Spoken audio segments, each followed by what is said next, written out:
I will continue doing exactly what I've always done because I like what I do. But I'm saying I think it's going to get harder for future generations of artists. I also see art becoming more divorced from history, and I see art becoming more and more of a thing which, like the media, which is subsisting purely off itself. It has its own history. It has its own set of traditions now, which seem to run totally different or separate from the tradition of art. Like the tradition of art somehow is slipping away from us. The appliance cult. The only difference between a poor country, a psychiatric ward, or the street is that with a street you can cross to the other side if you want to avoid danger. A small, starving country buys into the appliance cult. It's mascara, eyeshadow and rouge 3 times the cost for sad black faces, aerosol cans with endless names, shiny, bright-colored perfume bottles, mask, cover, and protect, change, deodorize, and disinfect, shelves like sunlight floating, a river of sparkling water. A pill kills a village of women somewhere in Puerto Rico, finds a new home in trusting mouths, while members of the cult continue crossing the street. There is real misery in the cult also. Expectations run high. Learning to get comfortable while accepting personal failure creates havoc. Casualties sometimes are everywhere, but now Dow has invented an antidote for suicide. Take it easy a few dozen years. Suicidal members are kept alive on implants, secret electrodes, diodes piercing nerve centers, a lion's heart stitched in time behind a woolly lamb's ribs, a softly humming pack worn on the back, used with a combination of red, white, and blue pills, can maintain vital signs indefinitely.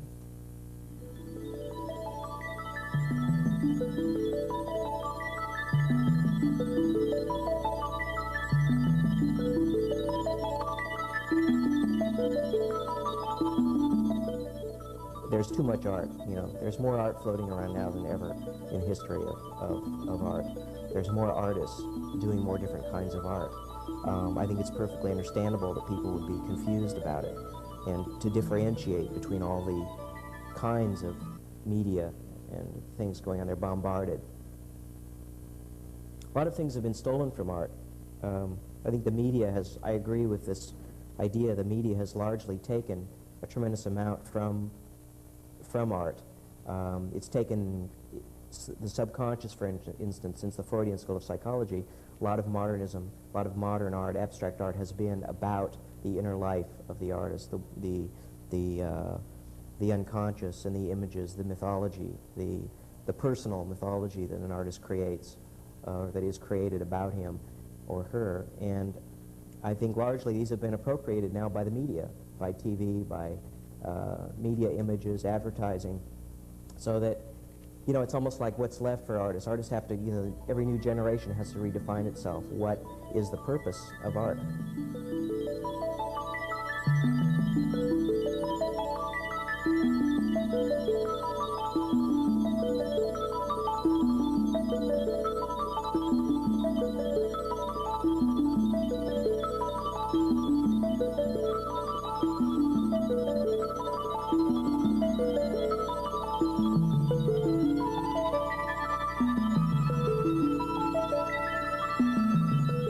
The lifestyle that it tends to force you to lead is not exactly ideal by most people's standards. You know, it's really an awful life.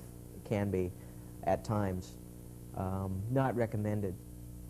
I wouldn't recommend it to most people as a lifestyle. There's certainly, it's almost not worth it at times. I would say the most dissatisfying experiences are when the work fails, which inevitably it happens to everybody. Periodically, where it just doesn't come together, it doesn't make it, you can't formulate, you can't manifest the idea, you can't make it visible, tangible, you don't feel like it's you.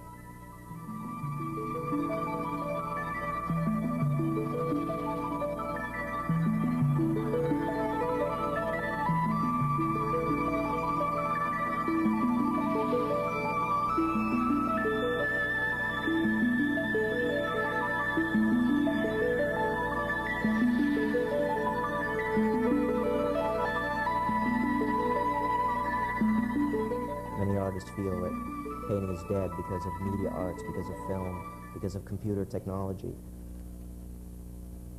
And I think it's just, it depends on what a person brings to it, what an artist brings to it. I think that really is really important. I think you have to keep your, you know, I myself am still working through to clarify my own vision.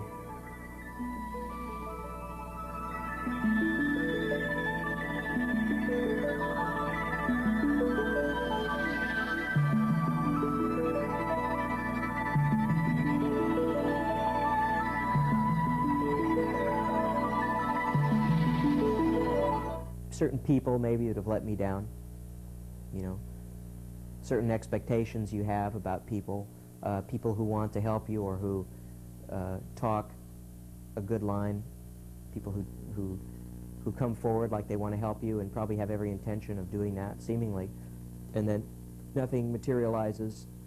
The loneliness, I think, is incredible. I think every artist would say that the act is a lonely act. By its nature, and very often lifestyles accompanying with it also. And it's something that you learn to love as a friend, as your best friend, so to speak, and also as your enemy, because at times you want to shake it and you can't. You know, you're very, very alone, finally, I think, being an artist. And it's having to cope with that, learn to live with that. It's not easy.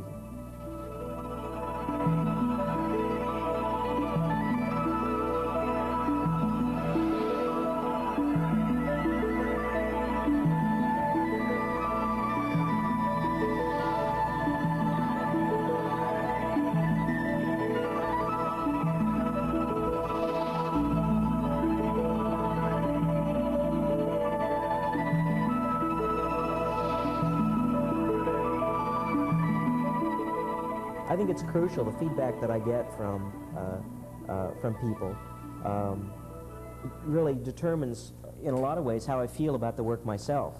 You know, it can re-verify certain feelings that I have about it, or it can change my orientation towards the work altogether. But I think people are, I like to hear something besides, you know, beyond, you know, I like it or I don't like it. You know, I mean, it's, in other words, I'd much rather talk to somebody who's a little more knowledgeable, maybe about art history. You know, I mean, it's really hard to, you know, talk to people about it who know nothing about art and who expect a total, complete understanding of your work instantaneously.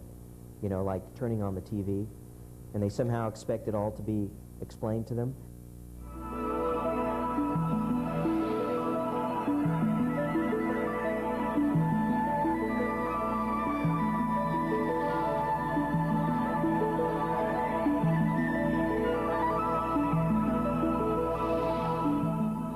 I think there's a sense of freedom. There's a psychology that other people perceive about being an artist, which is only partly true, that artists are a symbol of freedom in this culture. I think that, I think it can still be said without being a cliche that art is really the last vestige in society where a person is allowed to express their individuality.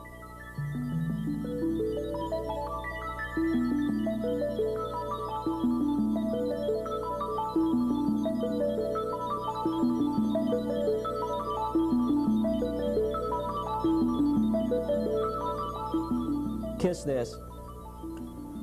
Junk food murderer puts pornographic pats on Burger King, gets barbicide treatment at Barber of DeVille, and goes home to white cultureless walls stained princely purple, raining from MTV into his profoundly empty space. Morning in the gourmet Tune Cafe, all the corporate wives feed dough puffs to their kids, watch endless energy of Mohawk Nation skinheads with American flags blowing if they can afford to, minds trying to make one good, clean statement about crucifixes worn out to see, one clear statement about anything. Holy shit, pontificators of house ways and means decide majority rule, so one in pain must live on, racked with wild tumor fingers squeezing organs, a silent scream of another kind, a life out of hand, railroaded into borrowed inferno of pain without time.